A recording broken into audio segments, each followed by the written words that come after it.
Friends, welcome to సౌజెస్ kitchen and my family వ్లాగ్స్లో daily రొటీన్లో ఈరోజు ఇంకొక వ్లాగ్తో మీ ముందుకు వచ్చేసా. చాలా రోజుల తర్వాత మళ్ళీ వ్లాగ్ అయితే స్టార్ట్ చేశాను. ఇంకా అలాగే లాస్ట్ 1 వీక్ మొత్తం కూడాను మా పిల్లలు అయితే ఫీవర్తో సఫర్ అయ్యి స్కూల్కి అయితే వెళ్ళలేదన్నమాట. ఇంకా చాలా రోజుల తర్వాత ఈ రోజే స్కూల్కి వెళ్తున్నారు మార్నింగ్.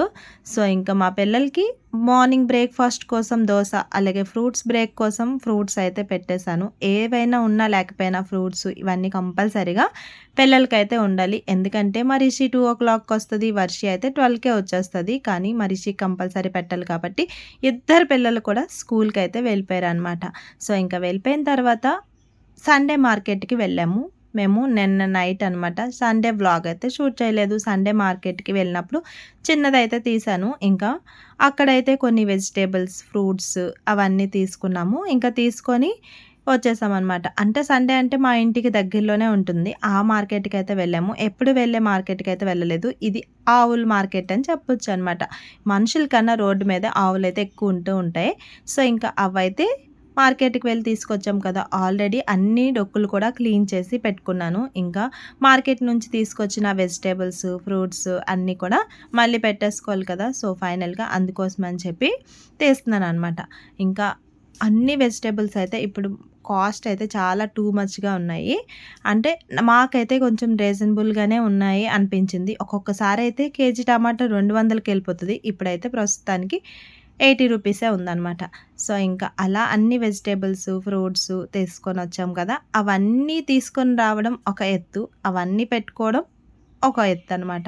సో ఇంకా యాపిల్స్ కూడా చాలా బాగుంటున్నాయి. లాస్ట్ టైం కూడా ఇవే తీసుకొచ్చాము, అందుకే మళ్ళీ ఇప్పుడైతే తీసుకొచ్చామన్నమాట. యాపిల్స్ అయితే ఇప్పుడు తగ్గాయి రేటు. కేజీ 150, 160 ఉంది. నార్మల్గా లాస్ట్ టైం తీసుకొచ్చినప్పుడైతే 180 రూపీస్ ఉందన్నమాట. ఇంకా ఇప్పుడైతే ప్రస్తుతానికి యాపిల్స్ అన్నారు.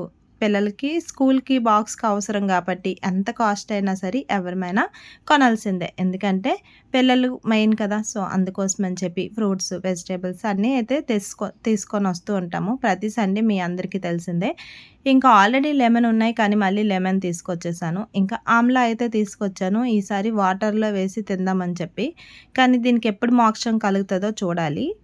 సో ఫైనల్గా అన్ని ఫ్రూట్స్, వెజిటేబుల్స్ అన్నీ కూడా ఈ విధంగా పెట్టేసుకొని ఇంకా తర్వాత కట్ చేయాలి. ఇవన్నీ వెజిటేబుల్స్ అన్నీ కట్ చేసినప్పటికీ ఎలా లేదన్నా సరే కొంత టైం అయితే పడుతుంది. ఇంకా ఇంట్లో పనులు కూడా ఏవో ఒకటి ఉంటాయి కదా. సో అవన్నీ చేసి ఆఫ్టర్నూన్ లంచ్ కోసం అయితే మార్నింగ్ పన్నీర్ కర్రీ అలాగే రసం అయితే చేశాననమాట. ఈరోజు పప్పు చేయలేదు. సో ఇంకా అలా ఈవినింగ్ మేము డైలీ కూడా వాకింగ్కి అయితే వెళ్తాము. అలా వెళ్ళినప్పుడు మార్నింగ్ అయితే మార్నింగ్, ఈవినింగ్ అయితే ఈవినింగ్, ఒకసారి శ్రావణ మాసం కదా అని చెప్పి గుడికి అయితే కంపల్సరీ వెళ్తున్నాము. ఇంకా వాకింగ్ చేసుకొని వచ్చిన తర్వాత నైట్ డిన్నర్ కోసం ఏదో ఒకటి ప్రిపేర్ చేయాలి కదా రోజు. సో ఈ రోజు అయితే మంచిగా ఫ్రై అయిపోయిన తర్వాత అల్లం వెల్లుల్లి పేస్ట్, టమాటో ప్యూరీ యాడ్ చేసేసి తేలినంత వరకు ఉంచిన తర్వాత ఇంకా వంకాయలు, బంగాళదుంపని యాడ్ చేసేసి ఉప్పు, కారం, జీలకర్ర పొడి, ధనియాల పొడి, గరం మసాలా అన్ని స్పైసెస్ యాడ్ చేసేస్తే సూపర్ టేస్టీ అయిన వంకాయ కర్రీ రెడీ అయిపోతుంది. వేడి వేడి రోటీ, చాలా టేస్టీ మార్నింగ్ మిగిలిపోయిన పన్నీర్ కర్రీ. ఈ రోజు ఈ వ్లాగ్ అనేది ఇంత టైం చేస్తున్నాం. మరి మీకు నచ్చిందా? నచ్చితే కనుక తప్పకుండా లైక్ చేసి సబ్స్క్రైబ్ చేసుకోండి.